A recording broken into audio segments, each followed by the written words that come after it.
Кымбатты көрермендер, сіздер көретін бұл бейнероликта мен эволюция ілімін немесе теологияны жоққа шығарудан аулақпын. Мен бұл роликта адамның фантазиясы мен теорияға жол бердім. Сіздердің алдарыңызда екі сурет. Сол жақта ми нейрондарының микроскопиялық моделі, оң жақта бүкіл ғаламның макроскопиялық моделі. Ғажайып ұқсастық, солай емес пе? Міне тағы да екі сурет. Сол жақта жүйкенің ұлпалары, ал оң жақта тағы да бүкіл ғаламның суреті. Адамдар бұрынғы заманнан аспанға қарап, өз-өзіне түрлі сұрақтар қойып келеді. Сұрақтар әртүрлі, бірақ ортақ мағынасы мынандай: біз кімбіз? Мына жер бетіне қайдан келдік? Ал қазір біреулер эволюция іліміне сеніп, бір кездері ашыққан маймылдар терімшілдікпен айналысу үшін ағаштан жерге түсті.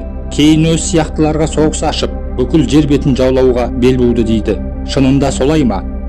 Ал егер олай емес болса, шынында біздің ғалам үлкен бір организмнің бөлігі болса ше, біздің ғалам сол организмнің суретте көрсеткен нейрондар сияқты бір жасушасы ғана болса не дейсіз? Егер олай болса, біздің ғалам тірі болуы мүмкін. Біздің жер бетінде тіршілік ететін кез келген ағзаның микроәлемі, ол жануар болсын, немесе адам болсын, өте күрделі және сан алуан. Бұны түсінген кезде эволюция іліміне сенуіңді тоқтатасың. Адам жай ғана бұлшықеттердің жиынтығы емес. Біздің ішіміздегі микроәлем өз бетінше өсіп дамитын өз алдына бір ғалам десек болады.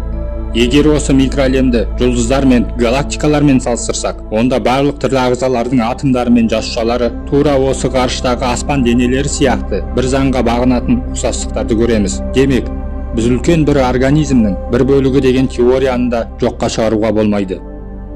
Түнгі аспанға қараңызшы. Бір қарағанда жұлдыздардың бәрі қалай болса солай ретсіз орналасқан, және бір-бірінен ара қашықтығы да әртүрлі, бір тұтас сияқты болып көрінбейді. Ал енді қайтадан жасушаны атомдарға дейін үлкейтіп қарасақ, дәл осы ғарыштағы жұлдыздардай суретті көреміз. Яғни, ортасында ядро, бұл жұлдыз, немесе біздің күніміз. Ал ядроның айналасын айналып жүрген электрондар, бұл жұлдызды айналып жүрген планеталар. Астрономиядан жұлдыздардың арасы әртүрлі екенін білеміз. Кейбіреулері бір-біріне жақын орналасқан, ал кейбіреулері мүлдем алыс. Таңғаларлығы мынада, тірі ағзалар қимылдаған кезде олардың атомдарының ара қашықтығы бір-біріне жақындап, біресе алыстап, дәл осы процестер байқалады. Ал енді микроскопиялық тұрғыда метаболизм дегеніміз не? Егер қысқаша және қарапайым түрде айтсақ, ағзаға қажетті заттар жасушаға белгілі бір тесіктері арқылы еніп, ары қарай керегіне жаратылады. Заттардың атомдары бір бағытта ғана қозғалып, кейін оларды сол жердегі каналдардың ішіне қарай сорып алып, атомдар жоқ болып кетеді. Бұл сізге ештеңені есіңізге түсірмей ме?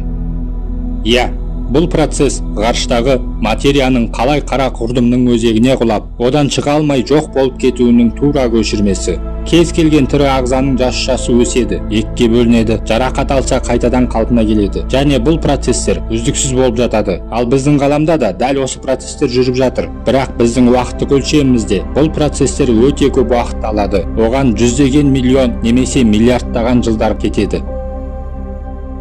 Егер әр мүшедегі жасушаларды алсақ, олардың формалары әртүрлі. Мысалы, қандағы эритроциттер диск пішіндес, ал жүйке жасушаларында бірнеше өсінділер бар. Бір жасушаның құрамында жүздеген миллиард атом бар, ал бір ғана галактиканы алсақ, онда да жүздеген миллиард жұлдыз бар. Және олар да әртүрлі. Біреулері диск пішіндес, біреулері спираль тәрізді, енді біреулері эллипс тәрізді. Бір-біріне өте қатты ұқсай бермейді. Дегенмен олардың біріне өзіміздің галактикамыз құс жолына тоқтала кеткен жөн. Оның пішіні спираль тәріздес. Бұл пішіндегі галактикалардың түрі тірі ағзадағы жасушаның митоздық бөлінуін еске түсіреді. Қарапайым түрде айтқанда, бұл бір жасушаның кішкентай екі жасушаға бөлінуі. Астроном Хаббл барлық галактикалар бірдей болып туылады деп есептеді. Ғарыштық кеңістікке галактикалардың туылып топтасуы кездейсоқ болмайды. Ғаламның бір бөлігіне қарасақ, ол жерде көбінесе спиральді галактикалар топтасқан. Ал келесі бір аумағын қарасақ, ол жерде диск пішіндес галактикалар бар. Енді тірі ағзаны алайық. Бір ұлпада топтасқан жасушалардың бәрі бірдей, екінші ұлпада басқандай, тағы сол сияқты. Ұқсастық емес пе?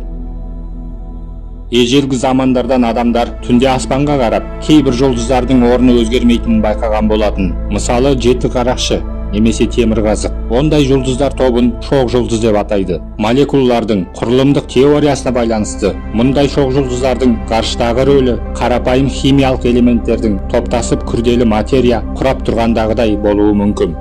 Осы айтылған информацияны миыңызда дұрыстап қорытсаңыз, онда біздің ғалам үлкен бір тіршілік иесінің бір ұлпасы немесе бір мүшесі ғана болуы мүмкін екенін түсінесіз. Енді Құранның Фатиха сүресінде Әлхамдулиллахи Раббил ғаламин дейді. Яғни бұл жерде ғаламның Раббысы деп тұрған жоқ, ғаламдардың Раббысы Алла тағала дейді. Ғаламдардың деп көпше түрде айтып тұр.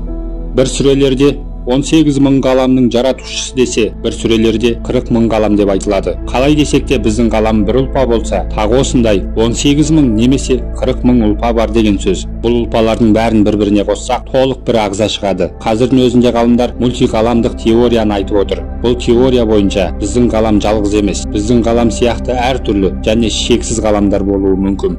Осы айтылған мысалдардан кейін маған мынандай ой келді. Біз жер планетасында өмір сүреміз. Ортасында күн және оны айналып жүрген 8 планета. Егер біздің күніміз белгісіз біреуге бір атом ғана болса, онда біздің бір атомда кішкентай нано әлемде біреулер үшін күн жүйесі, яғни атомның ядросы олар үшін күн, ал осы ядроны айналып жүрген электрондардың бірі олар үшін жер болуы мүмкін.